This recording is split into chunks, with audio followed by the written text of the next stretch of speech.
Kripto. Oke, kripto itu apa? Angka 100101001. Ini adalah kripto. Kok ada satu pasar yang memperjualbelikan angka? Angka ini gunanya buat apa? Ya, simpel ya. Nah, sekarang ini yang mesti Anda pahami. Angka ini adalah sebenarnya dia mengandung sebuah nilai.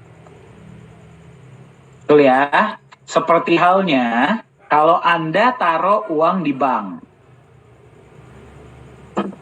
Ini sorry ya Pak Yunias ya, aku jadi kita masuk detail sedikit ya, agar teman-teman paham dan jangan sampai salah paham. Ya, Anda kasih uang rupiah, betul?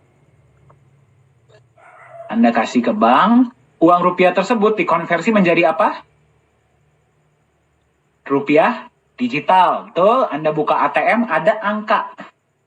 Ya, misalkan saya doakan ya, 1 miliar, nolnya 9. Ya, berapa ya? Ini cuma muatnya 1 juta, maaf ya. Tapi saya doakannya 1 miliar. Nah, apakah berarti benar ada uang 1 miliar ini di dalam bank tersebut? Nggak ada yang tahu. Karena kita nggak bisa dong masuk ke dalam bank. Coba dong saya mau cek uang 1 miliar saya ada atau enggak. Ya. Tapi angka ini mengandung sebuah nilai. Dia setara dengan 1 miliar yang tadi Anda simpan. Betul? 1 miliar ini bisa Anda gunakan untuk apa? Yang pertama bisa Anda simpan. Betul? Yang kedua, bisa Anda transaksikan. Berarti Anda bisa kirim angka ini kepada orang lain. Betul tidak? Ya, misalkan Anda transfer M-Banking kepada orang lain. Ya, Anda transfer M-Banking kepada orang lain, Anda transfer 100 juta. Berarti sisanya tinggal 900 juta di sini, betul? 100 jutanya ada transfer ke dia. Itu angka. Nah, bedanya kalau di bank, Anda dapat angka ini gara-gara Anda sudah nyimpan sejumlah uang rupiah, betul? Ya, kenapa bisa ada angka ini? Karena Anda sudah simpan sejumlah yang sama di dalam bank. Uang kertas tersebut Anda gunakan buat apa, bank gunakan buat apa, itu kita nggak tahu. Dan itu bukan urusan kita. Betul? Tapi Anda diberikanlah angka digital ini yang Anda simpan di dalam handphone. Nggak kelihatan handphone saya ya. Ya, Anda simpan dalam handphone atau dalam kartu. Itu namanya angka. Nah, bedanya apa angka ini dan angka yang ini? Nah, ya, ini harus Anda pahami. Angka yang ini minimal dia ada nilai setaranya, yaitu uang kertas yang Anda simpan di bank. Ya kalau misalkan kita ngomong, kita tarik benang merahnya, Pak, uang kertas kita juga sebenarnya nggak ada artinya, Pak. Karena di print semau sendiri oleh pemerintah. Ya, minimal masih ada yang bertanggung jawab atas uang tersebut, betul nggak? Ya, ya, betul ya. Harusnya kan ada emasnya, tapi ya sudahlah, itu terlalu jauh. Ya, nah minimal kita taruh uang rupiah adalah jumlahnya di dalam bank. Nah uang ini siapa yang buat? Kalau yang ini nih, kripto ini, yang buat adalah perusahaan atau individu. Betul ya? Nah jadi kita sempat bahas kemarin. Wah angkanya bagus nih Pak, 111 peserta. Ya, kita sempat bahas kemarin. Berapa modal untuk bikin kripto? $50 kalau pakai token, betul? Ya. Nah, oke, tapi kita nggak usah bahas tentang itu ya. Nah, jadi di dalam pasar kripto ini terjadilah jual beli antara pembeli dan penjual. Yang diperjualbelikan adalah kripto. Nah, sekarang kripto itu ada 2, cryptocurrency dan crypto asset. Berarti sama ya seperti angka di dalam bank tadi, Anda bisa gunakan angka ini untuk Anda transfer ke orang lain, ya, dan Anda juga bisa simpan sebagai aset. Betul?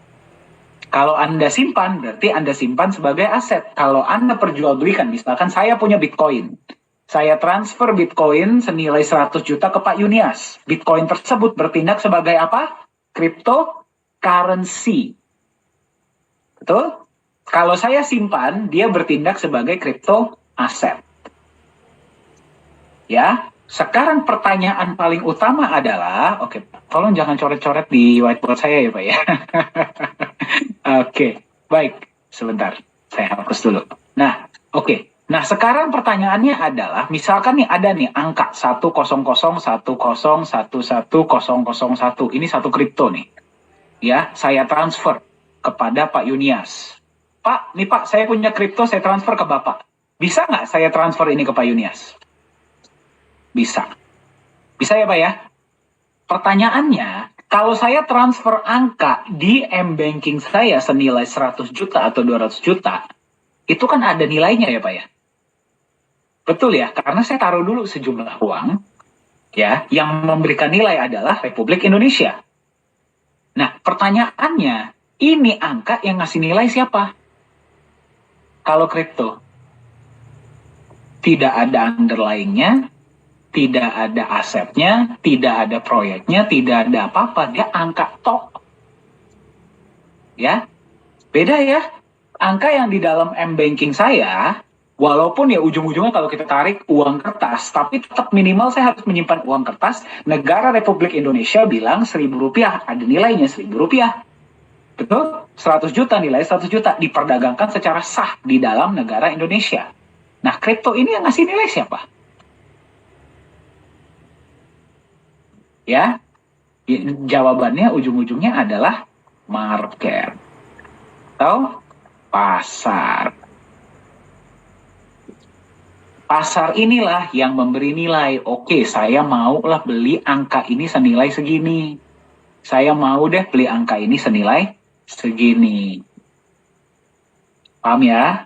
Nah, itulah terjadi yang namanya jual dan beli. Terjadinya di mana? Pasar. Nah, ini yang harus Anda pahami tentang Nagaya. Ya, ini yang harus Anda pahami tentang Nagaya. Nah, mungkin sekalian juga kita bahas, kenapa sangat banyak orang yang bertanya, kapan Nagaya masuk market? Ya, ini sekalian saya tanya ya. Ini berhubungan dengan pertanyaan apa dampak Nagaya masuk market. Ya, kenapa sangat banyak orang yang nanya, kapan Nagaya masuk market? Kenapa itu sangat penting buat mereka? Karena mayoritas kripto lain itu hanya angka, betul? 0100100101. Betul? Sorry, kemana tadi whiteboard saya? Kok hilang? Oke, masih ada. Koin lain itu hanya angka. Yang memberikan nilai kepada angka ini siapa? Pasar. Dia tidak ada artinya, tidak kelihatan sampai dia masuklah kepada sebuah pasar di mana terjadilah jual beli terhadap aset tersebut. Bahasa kerennya adalah trading. Trading itu apa sih? Orang kayaknya membuat trading itu kesannya sangat ribet. Trading itu apa? Jual dan beli. Saya beli di harga bawah, saya jual di harga atas. Itu namanya trading. Kalau saya beli di harga atas, saya jual di harga bawah, apa? Trading bukan? Trading, cuman yang trading tidak profesional namanya. Ya, paham ya? Tapi sebenarnya itulah trading. Karena terjadinya jual beli, tawar menawar, itulah kenapa angka ini yang dibikinnya juga murah banget. Angka ini bisa punya nilai karena ada yang memberikan nilai. Siapa yang memberikan nilai? Pasar. Paham ya? Pertanyaannya, kalau pasar ini tiba-tiba tidak ada, kosong, hilang, apakah angka ini punya nilai? Coba. Ya, kita nggak usah ngomongin Nagaya dulu ya. Mayoritas kripto-kripto di luar sana itu adalah angka, betul? Kalau market ini tidak ada, pasar ini tidak ada, trading tidak terjadi, jual beli tidak terjadi, apakah kripto tersebut punya nilai? Coba. Dikirim via chat, coba saya pengen lihat. Punya nilai tidak?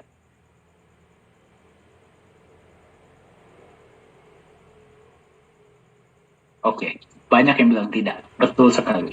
Tidak ada nilai. Bitcoin, kalau tidak ada market, punya nilai tidak? Kenapa? Karena yang memberikan nilai itu adalah orang lain. Karena dia hanya apa? Angka. Walaupun dia jumlahnya terbatas, orang bilang, loh Pak, tapi kan jumlahnya terbatas. Ya kalau jumlahnya terbatas, kalau dia cuma angka doang, ya sama aja, nggak ada nilainya. Betul tidak? Make sense gak sih? Ya? Make sense ya? Pertanyaan saya, emas. Kita ngomong emas sekarang. Gold. Gak usah deh yang LBMA. Emas yang baru digali dari bumi, baru ditambang. Kalau tidak terjadi jual beli, emas ini masih ada nilai nggak? Tidak ada pasar emas global ya, tidak ada trading emas global. Emas ini masih punya nilai nggak? Kenapa? Karena emas punya utilitas. Saya kalau nggak perjualbelikan emas pun, saya masih bisa pakai untuk apa? Bikin perhiasan. Masih bisa pakai buat teknologi, buat listrik, bisa dipakai di makanan. Kalau Bitcoin atau kripto lain, nah itu bedanya. Itulah kenapa kripto lain sangat membutuhkan pasar atau market. Nah, sekarang bagaimana dengan Nagaya? Ya, bagaimana dengan Nagaya? Simpelnya begini, saya pakai warna lain. Nagaya ini kita bedakan ya. Ini Nagaya, ini emas, ini proyek. Oke? Paham ya? Ya, yang masih belum paham konsep Nagaya, mohon maaf, tolong pelajari dulu konsep Nagaya, karena ini mungkin akan membingungkan. Oke? Di sini ada Nagaya, koin ya, koin Nagaya, yang cuma ada 50 juta. Di sini ada emas, di sini ada proyek. 50% dari dana penjualan di ICO diberikan emas, dan hasil dari proyek 60%-nya dibagi rata ke 50 juta. Pertanyaan saya, ini kita tutup dulu deh. Ya, ini saya hapus dulu deh, sebentar. Ini saya hapus dulu ya. Kita ngomong Nagayanya saja. Oke? Kalau Nagaya tadinya tidak ada emas dan tidak ada proyek, Nagaya akan butuh market tidak? Ya. Ya, Nagaya itu apa sih? Angka juga kan? Itu nggak? Nagaya itu angka juga.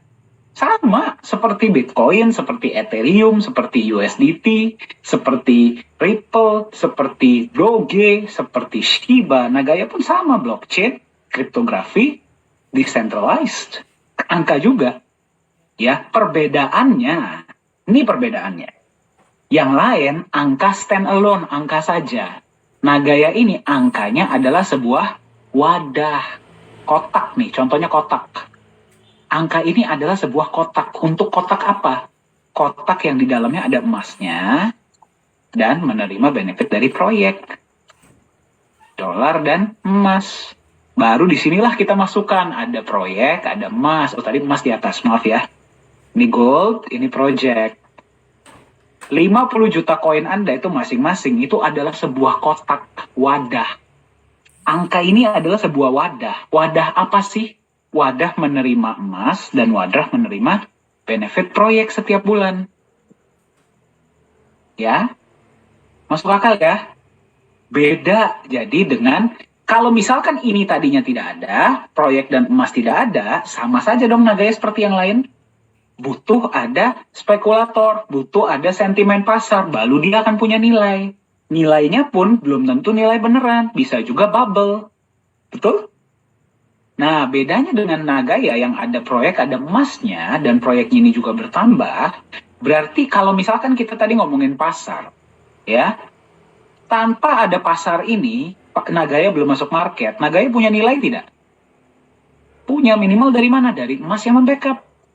Dari benefit yang diterima. Dia punya face value. Dia punya intrinsic value.